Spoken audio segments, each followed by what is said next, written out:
और आप देख रहे हैं सुमन समाचार। आज हम बात करेंगे नई शिक्षा नीति पर। नई शिक्षा नीति एक नए युग की शुरुआत है।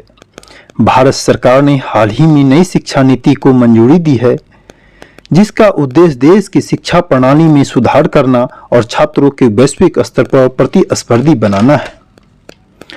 नई शिक्षा के मुख्य बिंदु पर प्रकाश डालते हैं। 5+3+3+4 शिक्षा प्रणाली। नई शिक्षा नीति में 5+3+3+4 शिक्षा प्रणाली के अपनाया गया है। प्राइमरी से लेकर उच्च शिक्षा तक के छात्रों के लिए नए पाठ्यक्रम और मूल्यांकन प्रणाली शामिल है। मातृभाषा में शिक्षा में जोर दिया गया है। नई शिक्षा नीति में मातृभाषा में शिक्षा को बढ़ावा देने पर जोर दिया गया है, जिससे छात्रों को अपनी मातृभाषा में शिक्षा प्राप्त करने का अवसर मिल सके।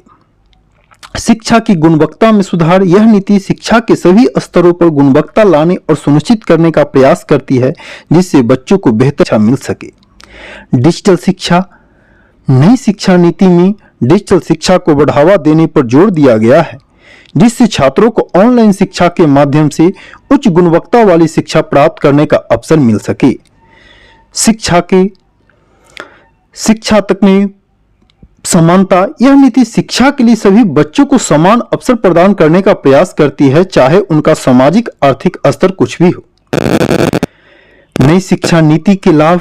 छात्रों की नई शिक्षा नीति का लाभ यह है कि नए अवसर प्रदान करेगी और उन्हें वैश्विक स्तर पर प्रतिस्पर्धी बनाएगी। शिक्षा की गुणवत्ता में सुधार। नई शिक्षा नीति शिक्षा की गुणवत्ता में सुधार करेगी और छात्रों की उच्च गुणवत्ता वाली शिक्षा प्रदान करेगी। ज्ञान और कौशल पर आधारित शिक्षा है। यह शिक्षा नीति बच्चों को ज्ञान और कौशल को विकसित करने पर जोर देती है, ताकि वे भविष्य के लिए तैयार हो सके। व्यावसायिक शिक्षा। नई शिक्षा नीति में 6ठी कक्षा से व्यावसायिक शिक्षा प्रदान करने का प्रस्ताव रखती है, ताकि बच्चे अपनी रुचियों के अनुसार करियर बना सके। अंत में आलोचनात्मक सोच और रचनात्मक। यह नीति बच्चों में आलोचनात्मक सोच और रचनात्मक को बढ़ावा देती है, ताकि वे समस्या समाधान और नवाचार में सक्षम हो सके। सुमन समाचार का यह एपिसोड यहीं समाप्त होता है। यदि मेरी ज्ञानवर्धक जानकारी अच्छा लगे तो कृपया करके चैनल को सब्सक्राइब करें, लाइक करें, कमेंट करें और शेयर करें। धन्यवाद।